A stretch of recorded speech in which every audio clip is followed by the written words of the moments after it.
Sud Radio, l'invité de la rédaction.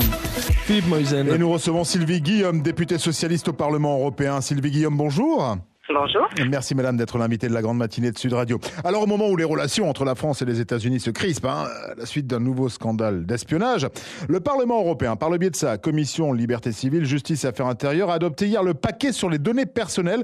Concrètement, Sylvie Guillaume, cela veut dire que nous sommes ou nous allons être désormais mieux protégés ? C'est effectivement l'objectif de ces deux textes, un règlement et une directive. On a voté l'opinion du Parlement européen sur la protection des données des citoyens européens. On a confié un mandat de négociation pour conclure au plus vite les négociations avec les autres partenaires, donc la Commission et le Conseil. Alors, l'idée, c'est effectivement d'aller assez vite pour que cette réforme entre en application d'ici l'année prochaine. Et justement, rappelons que la protection des données, c'est un droit fondamental pour les citoyens européens. On pourra donc savoir désormais si on utilise ou non nos données ? Alors le contexte est un peu plus large. On a au Conseil, au Parlement européen, on a donné un certain nombre de lignes rouges et d'idées sur lesquelles on ne transige pas. Évidemment, on comprend que l'Internet c'est la liberté, mais on a aussi besoin d'une sécurité juridique importante pour les citoyens.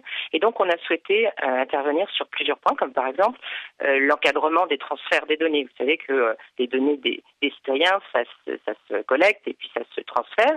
Et on a voulu encadrer très rigoureusement le transfert des données spécialement vers les pays tiers. On est très très ferme là-dessus. On a voulu également non pas donner un droit à l'oubli parce que techniquement c'est effectivement très très difficile de faire disparaître toutes les données à partir du moment où elles circulent, mais par contre on a voulu et imposer un droit à l'effacement des données quand elles n'ont plus lieu d'être utilisées, évidemment pas dans le cadre de recherche scientifique ou historique par exemple, mais de manière à là aussi bien protéger les données des citoyens. On a voulu aussi limiter la durée pendant laquelle ces données peuvent être conservées et aussi obtenir une meilleure information des citoyens dans le contexte justement dans lequel sont utilisées leurs données. Alors des compagnies... Ce sont quelques exemples. On a aussi sûr. évoqué la sanction des entreprises. Oui, alors je le rappelle, des compagnies comme Google, comme Facebook, comme Skype ne pourront plus être autorisées à transférer des données à des pays tiers. Là, c'est terminé tout ça. Voilà, il y aura des règles extrêmement strictes qui ne permettront pas de faire ça de n'importe comment. Puisqu'on voit bien, il y a eu une polémique extrêmement importante. Il y a un focus qui a été mis, révélation d'Edward Snowden sur les écoutes téléphoniques. Donc on voit bien que c'est quelque chose d'extrêmement sensible sur lequel il ne faut pas transiger sur un certain nombre de règles. Alors, juste Sylvie Guillaume, j'aimerais avoir votre avis. Vous êtes également, je rappelle, membre titulaire de la commission parlementaire libre qui traite des... L'encadrement des transferts des données. Vous savez que les données des citoyens, ça se collecte et puis ça se transfère. Et on a voulu encadrer très rigoureusement le transfert des données spécialement vers les pays tiers. On est très très ferme là-dessus. On a voulu également non pas donner un droit à l'oubli parce que techniquement c'est effectivement très très difficile de faire disparaître toutes les données à partir du moment où elles circulent, mais par contre on a voulu et imposer un droit à l'effacement des données quand elles n'ont plus lieu d'être utilisées, évidemment pas dans le cadre de recherche scientifique ou historique par exemple, mais de manière à là aussi bien protéger les données des citoyens. On a voulu aussi limiter la durée pendant laquelle ces données peuvent être conservées et aussi obtenir une meilleure information des citoyens dans le contexte justement dans lequel sont utilisées leurs données. Alors des compagnies... Ce sont quelques exemples. On a aussi sûr. évoqué la sanction des entreprises.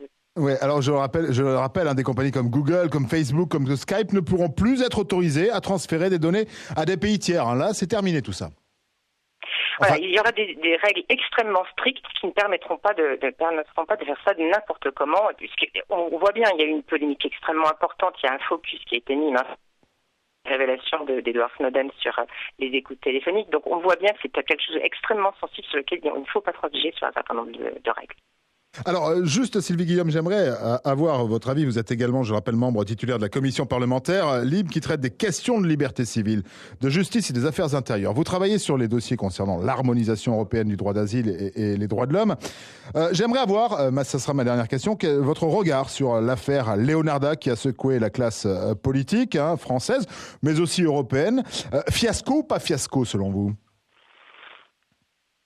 Sur la procédure qui a été mise en œuvre à l'égard de cette famille, je pense qu'il n'y a vraiment pas de problème, pas de difficulté. Ça a été réglé et la décision qui a été prise est conforme effectivement au droit.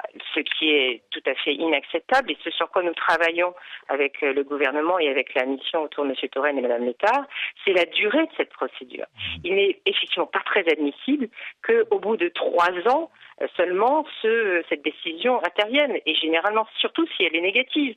C'est-à-dire qu'on a laissé s'installer des gens pendant au moins 3 ans. Ils ont pu légitimement penser que leur situation allait s'améliorer et qu'ils allaient obtenir une régularisation. Et donc, ça devient beaucoup plus difficile ultérieurement après de leur dire qu'il faut qu'ils partent et surtout de mettre en œuvre ces procédures de retour. Donc, il faut évidemment que les procédures relatives au droit d'asile soient beaucoup plus courtes. Et c'est également ce à quoi je me suis attachée comme parlementaire européenne en étant rapporteur sur la directive procédure. Et on le sait, il y a du travail au niveau du Parlement européen. Sylvie Guillaume, députée socialiste au Parlement européen, merci de nous avoir fait l'amitié d'être l'invitée de la grande matinée. Belle journée à vous.